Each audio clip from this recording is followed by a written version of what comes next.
தாவேக தலைவர் விஜய் ஈரோடு மக்கள் சந்திப்பு நிகழ்ச்சியை முடித்துக் கொண்டு புறப்பட்ட நிலையில் ஆபத்தை உணராமல் அவரை இருசக்கர வாகனத்தில் பின்தொடர்ந்த இளைஞர்களின் பதற வைக்கும் வீடியோ வெளியாகியுள்ளது. அதனை காண்போம்.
இது குறித்த கூடுதல் தகவலை செய்தியாளர் கார்த்திக் வழங்கிட கேட்கலாம். கார்த்திக், ஏற்கனவே தாவேக கட்சி சார்பிலுமே வலியுறுத்தப்பட்டிருந்தது விஜயுடைய வாகனத்திற்கு முன்னாலும் பின்னாலும் இப்படி யாரும் போகக்கூடாது அப்படின்னு.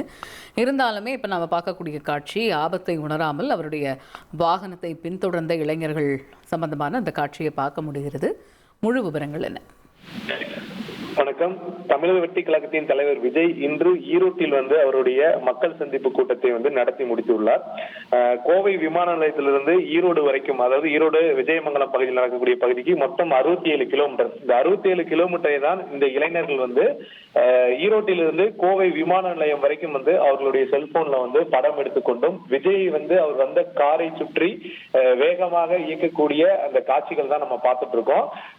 அவர்கள் தரப்புல என்ன சொல்றாங்கன்னா, எங்க ஊருக்கு எங்க தலைவர் வந்திருக்காரு, எங்களுக்கு பிடிச்ச நடிகர் வந்திருக்காரு, அவரை நாங்க இப்ப விட்டா பார்க்க முடியாது அப்படிங்கிற ஒரு உணர்வுல அவர்கள் இந்த வீடியோ எடுத்திருக்காங்க.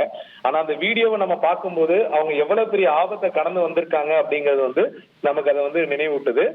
அவ்வாறா பாத்தீங்கன்னா அந்த சாலையில தேசிய நெடுஞ்சாலையில் வரக்கூடிய லாரி, பெரிய பெரிய பஸ், குறிப்பா அவருடைய வாகனமே வேகமா செல்லுது. அதையும் இவங்க பொருட்படுத்தாம அவ்வளவு வேகமா அண்ணா தளபதி இங்க பாருங்க அப்படிங்கிற மாதிரி பல வசனங்களை பேசிக்கொண்டே அவங்க அந்த வீடியோ எடுத்துட்டு வந்திருக்காங்க. அந்த வீடியோல அதெல்லாம் பதிவாகி இருக்கு. இது மட்டும் இல்லாம இவர்கள் பயணிக்கும் போதே பாத்தீங்கன்னா இன்னைக்கு 25 இடங்கள்ல விபத்து ஏற்படுத்திருக்கு. குறிப்பா 3 பேர் பலத்த காயம் ஏற்பட்டு, அதாவது தலையில காயம் ஏற்பட்டு தனியார் மருத்துவமனையில சிகிச்சை பெற்றுட்டு இருக்காங்க, அரசு மருத்துவமனையில சிகிச்சை பெற்றுட்டு இருக்காங்க. இவை அனைத்துமே பாத்தீங்கன்னா இந்த ரோட் ஷோங்கிறத ஏன்னா ஏற்கனவே விஜய்க்கு இந்த பரப்புரைக்கு ரோட் ஷோங்கிறதுனாலதான் பெரும் பிரச்சனை ஏற்பட்டது. தாமதமாக ஒவ்வொரு இடத்துக்கும் சென்றார். அவருடைய மக்கள் சந்திப்பை நடத்த முடியல. இந்த சூழல்ல தான் இப்ப கடந்த சில தினங்களாக பொதுக்கூட்டமாக மாற்றி ரோட் ஷோவை தடை செய்து சாலை கார் மூலமா சென்று மக்களை சந்தித்து வரார். ஆனாலும் அவர் வருவதை பார்த்த உடனே இந்த தொண்டர்கள் ஆங்காங்கே இவரை பின்தொடர்வது பெரும் ஒரு சர்ச்சையாகவும் ஏற்படுது. அதே சமயம் விபத்துகளும் ஏற்படுகிறது. இதை எப்படி தடுக்க போறாங்க, இவர்களை எப்படி கட்டுப்படுத்த போறாங்கிற பெரிய சவால் விஜய் மத்தியில இருக்கு. அதே சமயம் தொண்டர்கள், இளைஞர்கள் இதை கண்டிப்பா உணர வேண்டும்.